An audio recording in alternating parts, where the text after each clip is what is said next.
ভাগৱত এনে বস্তু নহয় যে কোনোবাই ব্যাখ্যা কৰিব পাৰে। আমি কেৱল আখৰা কৰিবলৈ আহিছো। গতিকে আখৰাত সকলোৱে সহযোগ কৰিব বুলি এটা আশা প্ৰকাশ কৰিছো। প্ৰথমতে কওঁ, কাৰ কথা ক'ব ওলাইছো, ক'ত ক'বলৈ ওলাইছো, কাক লৈ ক'বলৈ ওলাইছো। যি কথা সহস্ৰজনে কৈ শেষ কৰিব নোৱাৰিলে, যি মহাশীঘ্ৰমুনিসকল আছিলে, যিসকলে কৈ শেষ কৰিব নোৱাৰিলে, মাধৱ পুৰুষে বৰগীতত সেইকাৰণে লিখিছে যে সনক সনন্দ যোগী যাহাক ধিয়াই, সকল নিগমে যাক বিচাৰি নাপায়, সহস্ৰ বয়নে যাৰ নপাৱন্ত সীমা, অধমে জানিব কি তোমাৰ মহিমা। ইয়াতেই বুজিব পৰা যায় ব্ৰহ্মাৰ প্ৰথম সৃষ্টি সেই চাৰি সিদ্ধৰ পৰা প্ৰমুখ্য কৰি সহস্ৰ ঋষিসকলেও যাৰ মায়া, যাৰ লীলা, যাৰ সৃষ্টি কৈ শেষ কৰিব নোৱাৰিলে। সকলো নিগম শাস্ত্ৰ আমি আগম আৰু নিগম দুই প্ৰকাৰৰ পাওঁ। যিমানখিনি নিগম শাস্ত্ৰ আছে, সকলো নিগমে যাৰ কথা কৈ শেষ কৰিব নোৱাৰিলে। আৰু সহস্ৰ বয়ন, বয়ন মানে মুখ, আৰু কাৰ কথা কোৱা হৈছে? অনন্ত নাগ। যি অনন্ত নাগে ভুজংগ সজ্জা স্বৰূপে শ্ৰীনাৰায়ণক বা শ্ৰীকৃষ্ণক সৰ্বক্ষণে নিজৰ বুকুত ৰাখিলে, নিজৰ সজ্জাত ৰাখিলে। সেইজন অনন্ত নাগেও যাৰ কথা কৈ কৈ শেষ কৰিব নোৱাৰিলে, মাধৱ পুৰুষেনো কৈ শেষ কেনেকৈ কৰিব বুলি বৰগীতত লিখিলে। আৰু আমি বাৰু কোন লিখীয়া? তুলসী স্বৰূপ আপোনাক সবে এই কল্পটোৱাক এইখন এখন দিলে কাৰণে আজি ধন্য হল। পূৰ্বৰ চাগে সঞ্চিত বহু পুণ্য আছিলে, যাৰ কাৰণে আজি এইখন পাল। সেইকাৰণে কয়, যাৰ আছে অন্য সংখ্যাত শিশি পাতে কাণ কৃষ্ণ কথাত। অন্যে কৃষ্ণৰ কথাত কাণ দিব নোৱাৰে, মন দিব নোৱাৰে, চিত্ৰ দিব নোৱাৰে। ইয়াতে এতিয়া আছে সকলোখিনি, ঠিকেই আছে সশৰীৰে, কিন্তু কিমান আছে সেইটো নিজক সুধিলে উত্তৰটো ওলাব। আমি ভাগৱতৰ দৰ্শনেৰে এভাগ উদাহৰণ দিবলৈ প্ৰয়াস কৰো। যেতিয়া ভাগৱত শুনিবৰ কাৰণে নৈমিষাৰণ্যত সূত মুনিৰ প্ৰৱেশ ঘটিছিলে, তেতিয়া ঋষিসকল কিন্তু 60,000 আছিলে। 60,000 ঋষিসকল আছিলে। যেতিয়া নিজ কুলৰ এজনে ভাগৱত কথা শ্ৰৱণ কৰোৱাব বুলি ভাবিলে, 32,000 উঠি গুচি গল, থাকিল 28,000।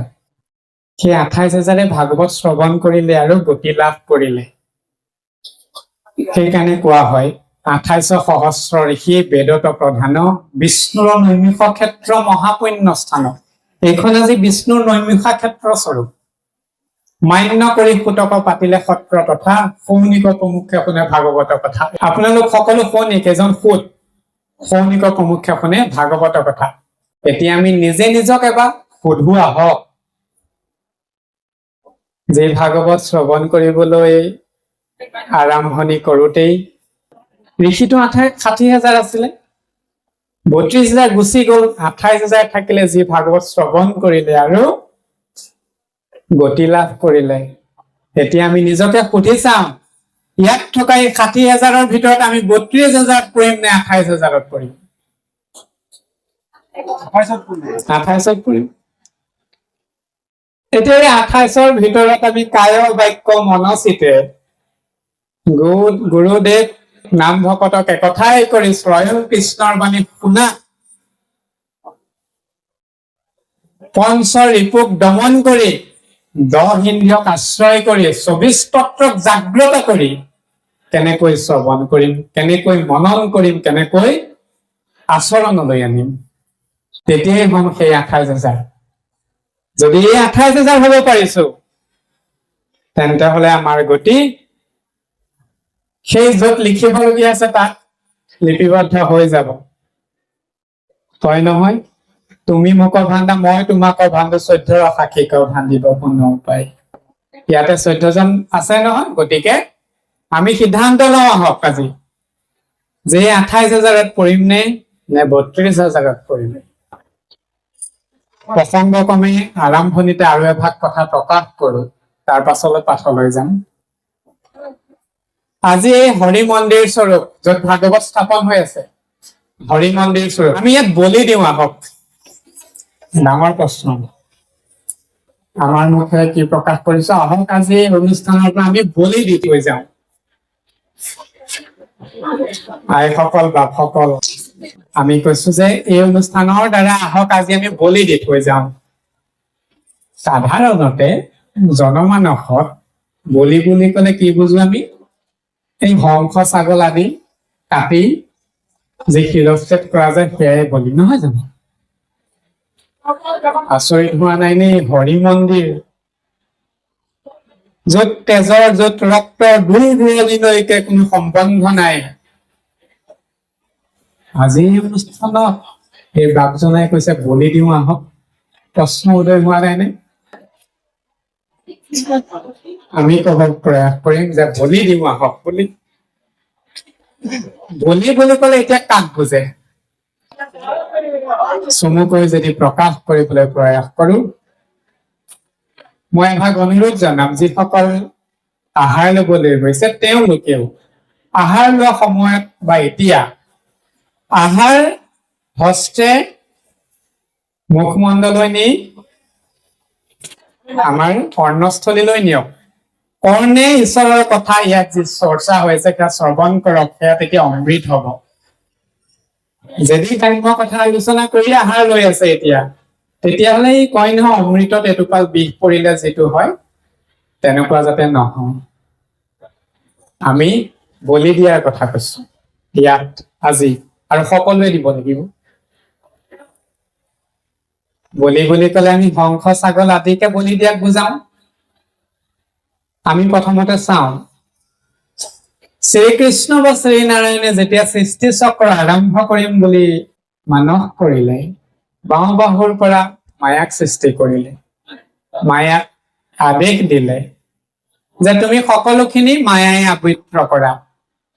আৰু এই আখ্যান ভাগ 4ৰ্থ স্কন্ধ ভাগৱত যি এতিয়া পাঠ হৈছে তাতো মায়াৰ প্ৰভাৱ আছে। যিবা 4 মুঠি সৃষ্টি কৰিলে, উৰণ, বুৰণ, ভ্ৰমণ আৰু গজন। যেতিয়া 4 প্ৰকাৰ জীৱ সৃষ্টি কৰিলে, উৰণ, বুৰণ, ভ্ৰমণ আৰু গজন। এতিয়া উৰণ মানে উৰি ফুৰা পশু পক্ষী, পশুত নপৰে বাৰু পক্ষীসমূহ উৰি ফুৰা চৰাই চিৰিকটি, গজন উদ্ভিদ তৰুতীৰ্ণ গজি উঠা, ভ্ৰমণ আমি মনুষ্য আৰু আন পশুসমূহ, লগতে বুৰণ পানীৰ তলত যিবোৰ গৈ থাকে মাছ কাছ ঘৰিয়াল ইত্যাদি ইত্যাদি। 4 মুঠি জীৱ সৃষ্টি কৰিলে। শ্ৰীকৃষ্ণ দৰ্পায়ন ব্যাসকে প্ৰমুখ্য কৰি যি ব্যাসৰ উপাধিধাৰী সমস্তখিনিয়ে যেতিয়া ঈশ্বৰ কৃষ্ণৰ কথা প্ৰকাশ কৰিলে, সকলো জীৱকুলে তেতিয়া কৃষ্ণক চিন্তা কৰিবলৈ ধৰিলে। যি বাকী দেৱতাসকল আছিল, বাকী যি দেৱীসকল আছিল, কৃষ্ণ অথবা নাৰায়ণক গৈ স্তুতি কৰিলে যে প্ৰভু আমাক সৃষ্টি ঠিকেই কৰিলা, কিন্তু আমালৈ একো নথলা, সকলোখিনি তোমাকে অৰ্পণ কৰে, আমিনো কি পাম? যেতিয়া এই অনুৰোধ কৰিলে, ব্যাসক মতাই আনি শাস্ত্ৰ পুৰাণ উপপুৰাণ লিখিবলৈ কলে। শতাধিক শাস্ত্ৰ, শতাধিক পুৰাণ লিপিবদ্ধ হল। কথাটো হল এতিয়া বলিৰ প্ৰসংগ। যেতিয়া শাস্ত্ৰখিনি লিখিলে, পুৰাণখিনি ব্যাসে লিখিলে, তাতেই বলি বিধানৰ কথা লিপিবদ্ধ কৰিলে। সমস্তখিনি লিখিও যেতিয়া বদলিকা আশ্ৰমত ব্যাসদেৱে শান্তি পোৱা নাই, নাৰদে আহি পৰামৰ্শ দিছিলে। কি দিছিলে? কৈছিলে যে তুমিও নুবুজিলা বেদৰ তত্ত্ব মৰ্ম আৰু তুমি গৰ্হিত কাম কৰিলা, মিছাতে পশুসকলৰ প্ৰাণ লোৱালা, তুমি মন্দমতি, এই বুলি প্ৰকাশ কৰিলে। নাৰদৰ বচনত ব্যাসে বুজিছে যে কি কৰিলে। যিহেতুকে সেই পুৰাণ উপপুৰাণ কিছু ক্ষেত্ৰত হংস ছাগলৰ বলিৰ বিধান দি থোৱা আছে। মই এতিয়া আপোনালোকলৈ এভাগ প্ৰশ্ন এৰিব বিচাৰো জানিবৰ কাৰণে। যিসকল দেৱী হয়, মায়াৰ অংশ অৱতাৰ হয়, অৰ্থাৎ মহামায়া, যি শ্ৰীকৃষ্ণ বা শ্ৰীনাৰায়ণৰ বাওঁ বাহুৰ পৰা সৃষ্টি হৈছিলে, সেই মহামায়া অৰ্থাৎ তেওঁ আমাৰ মাতৃস্বৰূপা, নহয় জানো? মাতৃ নহয় জানো দেৱীসকল? তেন্তে এটা প্ৰশ্নৰ উত্তৰ দিয়ক, যদি আমি চাৰিমুঠি জীৱৰ ভিতৰত উৰণ বুৰণ ভৱংগজন হওঁ, তেন্তে হলে মোৰ মাতৃক সন্তুষ্ট কৰিবলৈ যাওঁতে মোৰ ভাতৃৰ শিৰচ্ছেদ কৰাৰ কি প্ৰয়োজন আছে? সেইসকল আমাৰ ভাতৃ নহয় জানো তেন্তে? যিসকল হংস ছাগল মহ নৰবলি দিয়া কথাও আছিলে পূৰ্বতে। যদি আমি চাৰিমুঠি জীৱ ঈশ্বৰৰ সৃষ্টি হওঁ, সেইজন যদি পৰম পুৰুষ আমাৰ পিতৃ হয়, এই মহামায়াৰ পৰা অংশ অৱতাৰ স্বৰূপে হয় সকলোখিনি আমাৰ মাতৃ নহয়নে? দুৰ্গা, কালী, ভদ্ৰা আদি সমস্তখিনি। তেন্তে হলে মোৰ মাতৃক সন্তুষ্ট কৰিবলৈ মোৰ ভাতৃক শিৰচ্ছেদ যদি কৰো, মোৰ মাতৃকে সন্তুষ্ট হবনে? যদি হয় কিমান হব? ইয়াত কোনগৰাকী মাতৃ তেনে ওলাব যে মোক সন্তুষ্ট কৰিবৰ কাৰণে মোৰ বৰপুত্ৰই মোৰ সৰুপুত্ৰৰ শিৰচ্ছেদ কৰিছে? হবনে কোনোবাগৰাকী মাতৃ, কোনোবাগৰাকী আই সন্তুষ্ট? তেন্তে হলে অনুভৱ কৰকচোন, সেই মাতৃসকল, সেই দেৱী স্বৰূপা মাতৃসকলে কিমান পীড়া অনুভৱ কৰে। যে তামসী ভকতিৰ কাৰণে আমি সেইখিনি কৰিবলৈ অগ্ৰসৰ হয়। গতিকে আমি কৈছো না, আজি এই অনুষ্ঠানত বলি দিব লাগিব। বলি মানে কি আচলতে? বলি মানে হৈছে ত্যাগ। যিটো ত্যাগ দিব পৰা ক্ষমতা মোৰ নিজৰ অধীনত আছে। হংস ছাগল সেয়া মোৰ জীৱ নহয়, সেইখিনি মোৰ অধীনত নাই, মোৰ অধিকাৰত নাই। তেওঁলোক স্বয়ং সম্পূৰ্ণ একোটা একোটা জীৱ। যিটো বস্তু, যিটো জীৱ মোৰ অধিকাৰত নাই, তেন্তে তেওঁক মই শিৰচ্ছেদ কেনেকৈ কৰিম? বলি মানে কি? যিটো বস্তু নিজৰ অধীনত আছে, সেইটো যদি আমি সম্পূৰ্ণ ত্যাগ দিব পাৰো, সেয়া বলি। বামন স্বৰূপে বলিক যেতিয়া চলনা কৰিছিলে, সেই বলিয়ে দান দিছিলে, সেয়া বলি আছিলে। তিনিপদ ভূমিৰ চলেৰে সমস্ত খিনি দিলে, তিনি পদ থবলৈ ঠাই নাই, শেষৰ পদ নিজৰ শিৰত থবলৈ শিৰ পাতি দিলে, সেয়া বলি আছিলে। বলি মানে ইয়াতে কি বুজিছো, যে যিখিনি বস্তু আমাৰ অধীনত আছে, আমাৰ কি অধীনত আছে? এই মায়াময় সংসাৰখনৰ একো অধীনত নাই, নিজৰ ভিতৰত যি আছে সেয়াই কেৱল নিজৰ। নিজৰো নহয়, আকৌ লৈছো ইয়াৰ পৰাই থম ইয়াতে। কাম, ক্ৰোধ, লোভ, মোহ, মদ, মাৎসৰ্য, অহংকাৰ যিখিনি আছে সেইখিনি ৰিপু। তাৰ পৰা উৎপন্ন হোৱা যিখিনি আসক্তি, যি পীড়া, স্বাৰ্থ প্ৰণোদিত ভাৱে জন্ম হোৱা যিখিনি বস্তু, সেইখিনিক আজি বলি দিওঁ আহক। সেইখিনি বলি আজি হৰি মন্দিৰত থাকি ভাগৱত শ্ৰৱণ কৰি ভাগৱতক আচৰণ যদি আমি ঘৰত কৰো, প্ৰত্যেক গৰাকী আয়ে আজি সংকল্প লম আহক যে আজি আমি এটা বলি দি থৈ যাম। আমি নৰাধামে কোৱা নাই যে একেদিনে সকলোখিনি সম্ভৱ, কিন্তু প্ৰথমটো খোজ যদি আগবঢ়াবলৈ প্ৰয়াস কৰো, তেন্তে হলে আইসকলক কওঁ, আইসকলে আজি পণ লওক যে আজিৰ পৰা গৃহত যেতিয়াই প্ৰথম অৱস্থাত ৰন্ধনশালত সোমাম, যাতে ৰন্ধনশালত থাকোতে কাৰোৰ প্ৰতি যাতে বেয়া কথা চিন্তা কৰি নাথাকো, মোৰ সন্তানক যাতে গালি পাৰি নাথাকো, মোৰ স্বামীৰ প্ৰতি যাতে বিৰোধ মনোভাৱ নাৰাখো, সমাজখনৰ প্ৰতি যাতে একো কুচিন্তা নকৰো, যত যি সংসাৰৰ বিষয় জ্বালনা যন্ত্ৰণা আছে সকলোখিনিক যাতে এই ৰন্ধনশালত থকা ৰন্ধন প্ৰক্ৰিয়াৰ সময়ত যাতে আমাৰ চিত্তক, আমাৰ মনত যাতে গ্ৰাস কৰিবলৈ সুবিধা নিদিওঁ, প্ৰত্যেকগৰাকী আই, প্ৰত্যেকগৰাকী মাতৃস্বৰূপা সকলে আজি সংকল্প লওক আৰু সেই বলি ইয়াত দি থৈ যাওক, আহুতি স্বৰূপে ত্যাগ কৰি থৈ যাওক। আজিৰ পৰা জীৱনত ৰন্ধনশালত থাকোতে কেতিয়াও যাতে মোৰ মুখেৰে, মোৰ মনত, মোৰ চিত্ৰ এনেকুৱা একো ভাৱ অংকুৰণ এটাও যাতে নহয়। যদি সেই ভাগ সন্তুষ্ট ভাৱে আমি ৰাখিব পাৰো, তেন্তে হলে সেই অন্নই ব্ৰহ্ম হব, সেই ব্ৰহ্মই জগত উদ্ধাৰ কৰিব। সেই ব্ৰহ্ম যেতিয়া খাদ্যত আমি প্ৰয়োগ কৰিম, তাৰ পৰা যেতিয়া আহাৰ গ্ৰহণ কৰিম, প্ৰত্যেকজন আহাৰ গ্ৰহণকাৰী লোকেই সদ আচৰণৰ সদাচাৰী হব। আৰু তেতিয়া বৃদ্ধাশ্ৰম কমি যাব। যি 4 আশ্ৰম আছে নহয় জানো, গাহস্থ, বানপ্ৰস্থ, ব্ৰহ্মচাৰ্য, সন্ন্যাস, নতুনকে সংযোগ হৈছে বৃদ্ধাশ্ৰম। এই 5ম আশ্ৰম আজিৰ পৰা 10 বছৰ 20 বছৰ পিছত শূন্য হৈ যাব। এয়াই থাকিল আমাৰ এটা নিবেদন। কৃষ্ণ। অশুক বকুল কদম্ব কুসুম আম্রবত নাগেশ্বর করিল পতল কুন্দ কুর্বক অবকুল আতি বিস্তর এই রঙে পদ্ম নানাবিধ মল্লিকা প্রসিদ্ধ মাধবী লব যাই অজ্যোতি আমলাল তগর গুলাল হে মালতী বিষ্ণ পাই এরামে আলু নানা ফুল ফুলে সর্বকাল গন্ধে আতি সুবাসিত উৰুম্ব ছয় তাহাত লাগয় সাধত যেন অমৃত গুৱানাৰী কল খাজুৰি শিফল কন্তকি জানু বিস্তৰ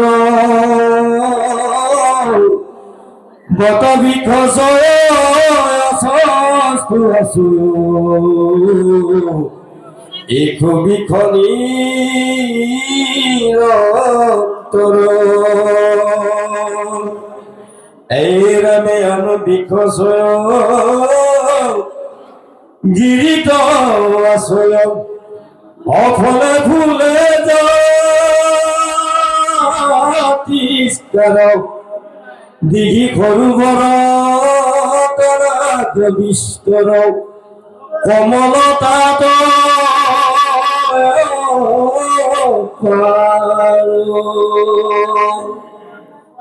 এই ৰামে ৰাজ হংসয় নিৰ্ভয় চৰয় নানা পথি সমন্বিত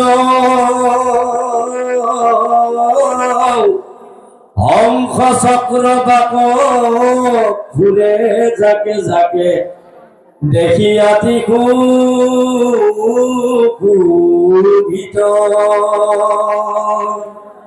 সিংহ ভেঘ্যসয় হর ভগবয় মই কয়ত বৰা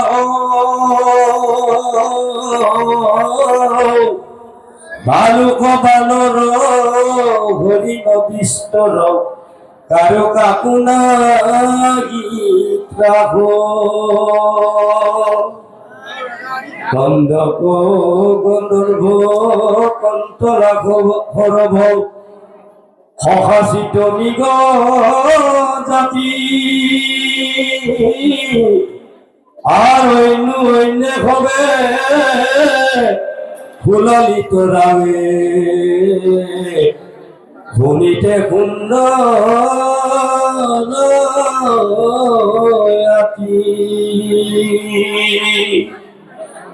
সুগন্ধ কদলি আছে পকি পকি সৰু বৰ পাৰে পাৰে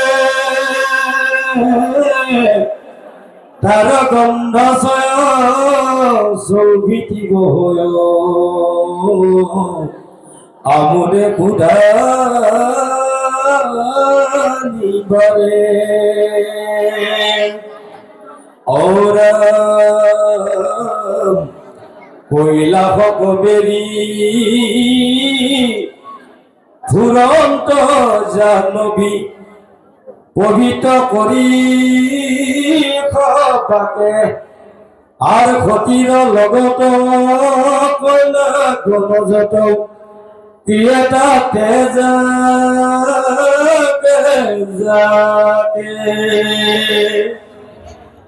সিটো পৰ্বতৰ মহিমা বিস্তৰ ও দেখিল দেৱ গণে আর দ্বিতীয় বৈকুণ্ঠ বলিয়া বিস্ময় থাকিল তখুনি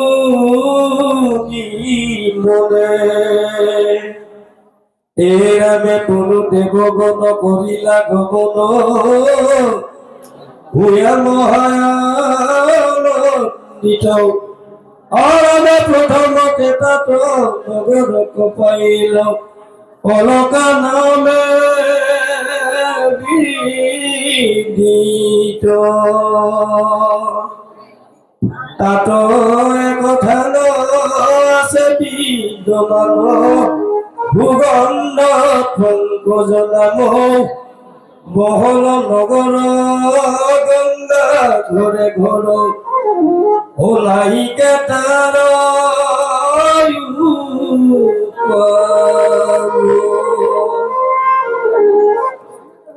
বিষ্ণু পাদুগ্রক পবিত্র উদক আমুদ করে কুগন্ধে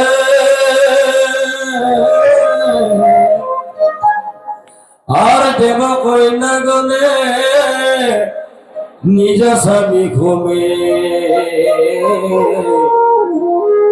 ইরয়তাত প্রবন্ধে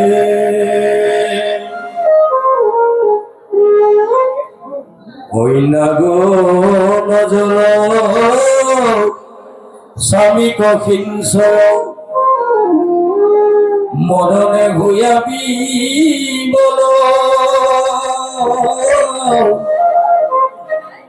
পুরুষতে নারী কহিংস কামে ভূয়াও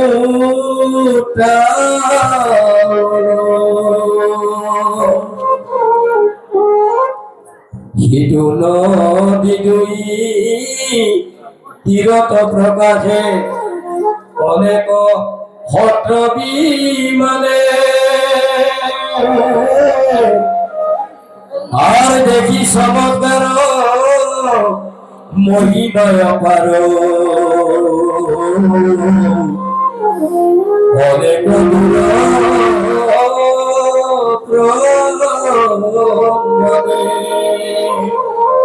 রাম প্রমত্ত বায়রণ স্বয়ং নিভয় সে জলে গুণ দেয়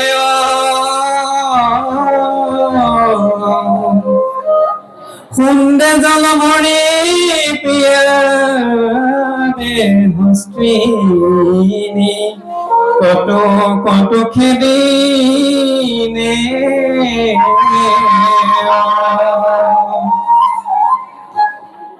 রামে যক্ষর সুন্দরী স্বামী সংবেশ কৰি জলত কৰে বিহাৰ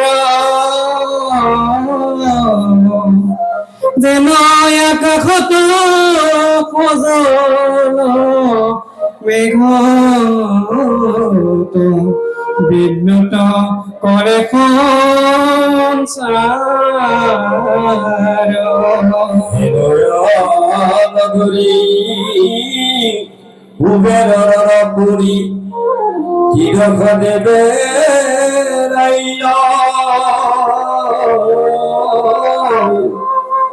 ভুবন্ধ পঙ্কজ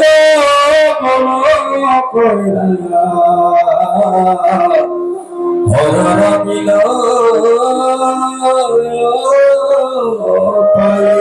প্ৰকৃতিৰ এনেই বহাগ মাহ তাতে কুলি আছেই কুলিও চাগে হয়তো আজি অকমান অহংকাৰটো কমিব যে ঈশ্বৰৰ কথা আৰু ইয়াতো দ্বিতীয়জন আছে কোনোবা ক'ব পৰা ইমান সুললিত কণ্ঠ